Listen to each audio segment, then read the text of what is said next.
Berikan aku kesempatan, biarkan aku bercerita tentang Bun Pagi, senja di sore hari, dan mungkin waktu yang berputar.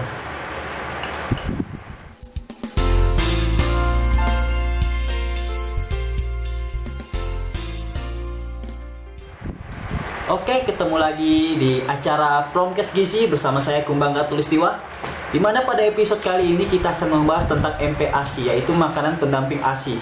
Pasti kalian di rumah sudah tidak asing dengan namanya MPASI. Bukan cuma kalian yang di rumah, tapi kalian juga yang di jalan, yang di mobil, atau dimanapun Anda berada yang sedang membuka channel ini dan kemungkinan sedang membuka video ini. Kenapa saya bilang kemungkinan? Karena tidak semua dari kalian akan menonton video ini sampai selesai. Di sini saya akan menjelaskan tentang MPASI, itu makanan pendamping ASI. Apa itu MPASI? MPASI adalah makanan atau minuman yang mengandung zat gizi diberikan kepada bayi usia 6-24 bulan. Ingat, diberikan pada bayi usia 6-24 bulan.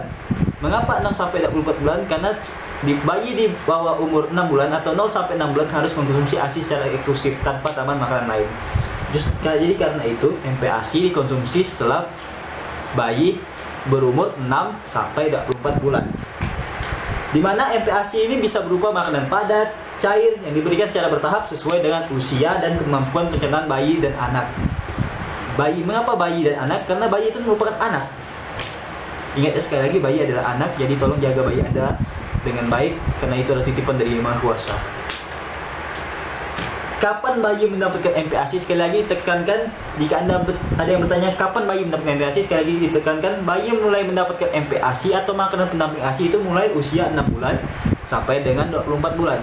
Ingat, 6 bulan sampai dengan 24 bulan. Bukan bayi yang di bawah umur 6 bulan, tapi di atas 6 bulan sampai dengan 24 bulan. Mengapa bayi dan anak harus mendapatkan ASI? Tadi Anda dijelaskan MPASI itu apa dan kapan diberikannya. Lalu apa sih manfaat dari MPASI? Karena MPASI pada usia 6-12 bulan, ASI hanya menyediakan setengah atau lebih kebutuhan gizi bayi. Setengah atau lebih. Dan pada usia 12-24 bulan, ASI hanya menyediakan sepertiga kebutuhan gizi, sehingga MPASI harus diberikan pada bayi mulai berusia 6 bulan.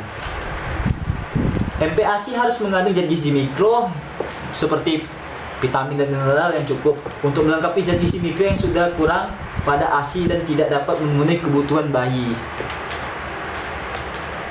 Apa saja tanda-tanda bayi sudah siap menerima MPASI? Tanda-tanda bayi sudah siap menerima MPASI yang pertama, jika bayi didudukkan kepalanya sudah tegak. Jadi coba dudukkan bayi Anda, kalau kepala sudah tegak berarti dia sudah siap. Tapi ingat, harus 6 bulan ke atas, bukan 6 bulan ke bawah. Yang kedua, bayi mulai meraih makanan dan memasukkannya ke dalam mulut. Dan yang ketiga, jika diberikan makanan lumat, bayi tidak mengeluarkan makanan dengan lidahnya. Jadi itu ada 3 tanda-tanda kapan bayi sudah siap menerima MPASI. Yang pertama, bayi didudukkan kepalanya sudah tegak, bayi mulai meraih makanan dan memasukkannya ke dalam mulut. Dan yang ketiga, jika diberikan makanan lumat, bayi tidak mengeluarkan makanan dengan lidahnya. Catat baik ya.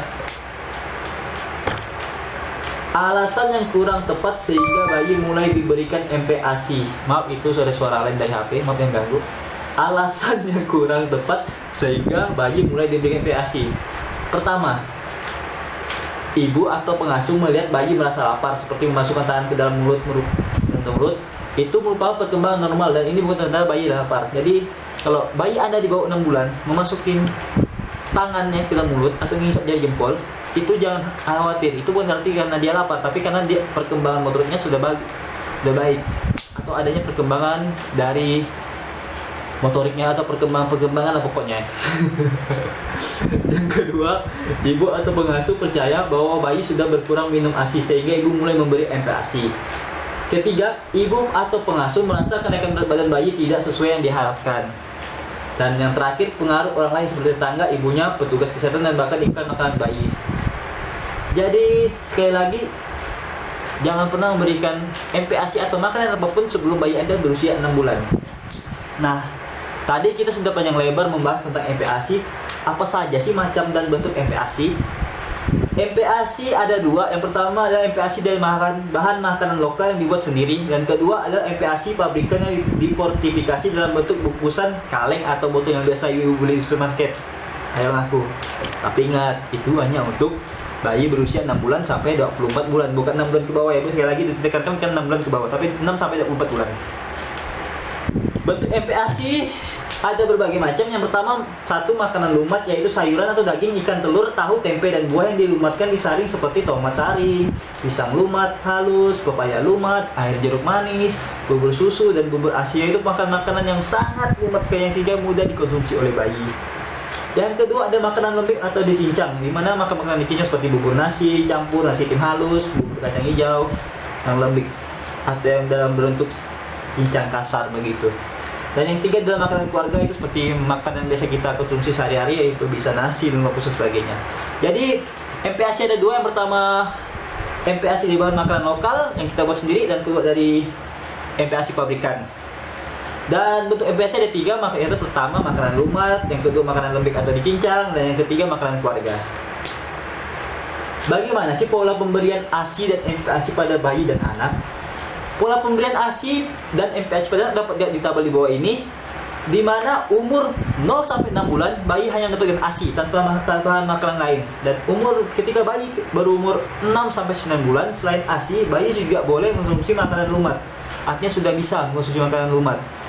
Dan begitu bayi berusia 9 sampai 12 tahun, terus otomatis kebutuhan gizinya dari ASI semakin berkurang. Jadi selain dengan ASI juga ditambah makanan lembik.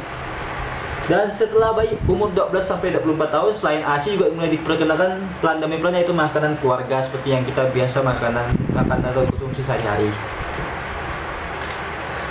Berapa frekuensi dan jumlah MPASI yang diberikan? Jumlah frekuensi untuk bayi 6 sampai 9 bulan 2 sampai 3 kali makanan lumat plus 1 sampai 2 kali makanan selingan ditambah ASI. Di mana jumlah setiap kali makan 2 sampai 3 sendok makan penuh setiap kali makan, dan ditingkatkan secara perlahan sampai setengah dari cangkir mangkok ukuran 250 ml tiap kali makan. Dan ketika bayi berusia 9 sampai 12 bulan, 3 sampai 4 kali makanan lembik ditambah 1 sampai 2 kali makanan selingan dan ASI. Di mana dalam setiap pemberiannya setengah mangkuk ukuran 250 ml. Dan ketika bayi berusia 12 sampai 24 bulan, otomatis jumlah frekuensi dan jumlah makannya semakin bertambah, yaitu 3 sampai 4 kali makanan keluarga ditambah 1 sampai 2 kali makanan selingan ditambah ASI. Dan jumlah setiap kali makan sekitar 3/4 mangkuk ukuran 250 ml. Di mana ASI yang diberikan ini tidak dibatasi, yaitu kapan saja bayi atau anak usia 12 bulan sampai 24 bulan, atau dari 0 sampai 24 semaunya saja, atau sampai sebisanya mereka aja. Jadi jangan dipaksakan mereka harus konsumsi jam sekian. Tapi ya semuanya aja mereka, kalau mereka mau ASI ya konsumsikan, tapi jangan dilarang-larang. Selanjutnya, apa yang perlu diperhatikan bila anak mulai makan MPASI? Yang pertama, MPASI yang diberikan pertama sebaiknya adalah makanan lumat berbahan dasar makanan pokok, terutama beras atau tepung beras, karena beras bebas gluten yang dapat menyebabkan alergi. Kedua, bila bayi sudah mulai makan MPASI, bayi memerlukan waktu untuk membiasakan diri pada rasa maupun bentuk makanan baru tersebut. Ketiga, perkenalkan aneka jenis buah, sayur, lauk, sumber protein, dan MPASI bertahap sambil mengamati reaksi bayi terhadap makanan yang diperkenalkan. Keempat, ketika anak bertambah besar, jumlah yang diberikan juga bertambah. Pada usia 12 bulan, anak dapat menghabiskan satu mangkuk kecil penuh makanan yang bervariasi setiap kali makan. Kelima, berikan makanan selingan terjadwal dan porsi kecil seperti roti atau biskuit yang dioles dengan mentega, selai kacang, meses, atau buah dan kue kering lainnya. Keenam, beri anak makan 3 kali sehari dan 2 kali makanan selingan, diantaranya secara terjadwal. Dan yang terakhir, makanan selingan yang tidak baik adalah makanan yang banyak mengandung gula tetapi kurang zat gizi, layaknya seperti minuman bersoda, jus buah manis, permen, es lilin, dan kue-kue yang terlalu manis. Apa yang terjadi bila bayi terlalu awal atau terlambat mendapat MPASI? Pertama, MPASI terlalu awal pada usia di bawah 6 bulan akan menyebabkan yang pertama menggantikan asupan ASI, membuat sulit memenuhi kebutuhan zat gizinya. Yang kedua, mengandung makanan mengandung zat gizi rendah bila berbentuk cair seperti sup dan bubur encer. Ketiga, meningkatkan risiko penyakit seperti kurangnya faktor perlindungan, MPASI tidak sebersih ASI, tidak mudah dicerna seperti ASI, meningkatkan risiko alergi. Dan yang terakhir, meningkatkan risiko kehamilan ibu bila frekuensi pemberian ASI kurang. Jadi untuk ibu-ibu yang mau program KB, lebih baik jangan jangan menghentikan pemberian ASI sampai anak berusia 6 bulan. Bukan cuma 6 bulan tapi 2 tahun. Maaf. Bukan cuma 6 bulan tapi sampai anak berusia 2 tahun, dan MPASI perlu diberikan pada usia 6 bulan. Dan memberikan MPASI terlambat pada usia anak di atas 6 bulan akan mengakibatkan memberikan MPASI terlambat pada anak usia di atas 6 bulan akan mengakibatkan yang pertama, kebutuhan gizi anak tidak dapat terpenuhi, pertumbuhan dan perkembangan lebih lambat, risiko kurang gizi seperti anemia dan kekurangan zat besi. Jadi untuk ibu jangan sampai memberikan ASI terlalu Jadi untuk ibu jangan sampai memberikan MPASI terlalu dini, jangan juga sampai memberikan MPASI secara terlambat. Yaitu umur ideal, kapan anak dapat bisa mengkonsumsi MPASI atau mulai mengkonsumsi MPASI, yaitu pada saat umur 6 bulan. Lalu bagaimana sih cara pemberian MPASI? Seorang anak perlu belajar bagaimana cara makan, mencoba rasa dan tekstur makanan baru. Anak perlu belajar mengunyah makanan, memindah-mindahkan makanan dalam mulut dan menelannya dengan cara yang pertama, memberi perhatian sertai senyum dan kasih sayang. Yang kedua, tatap mata anak dan mengucapkan kata-kata yang mendorong anak untuk makan seperti tatap mata saya. Maaf. Yang ketiga, beri makan anak dengan sabar dan tidak tergesa-gesa. Yang keempat, tunggu bila anak sedang berhenti makan dan suapi lagi setelah beberapa saat, jangan dipaksa. Yang kelima, cobakan berbagai bahan makanan, rasa dan tekstur agar anak suka makan. Yang terakhir bukan, beri makanan yang dipotong kecil sehingga anak dapat belajar memegang dan makan sendiri. Begitulah cara pemberian MPASI yang benar. Dan resep MPASI lokal yang dapat ibu lihat di gambar ini.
Oke, sekian dari saya. Apabila ada kata yang salah, saya mohon maaf. Apabila ada kritik dan saran, mohon disampaikan. Apabila ada pertanyaan yang tidak dijelas, aku mohon dipertanyakan, karena kekurangan adalah milik saya dan kelebihan hanya milik Allah Subhanahu wa Ta'ala. Sekian dari saya. Sampai jumpa di video selanjutnya. Salam kumbang.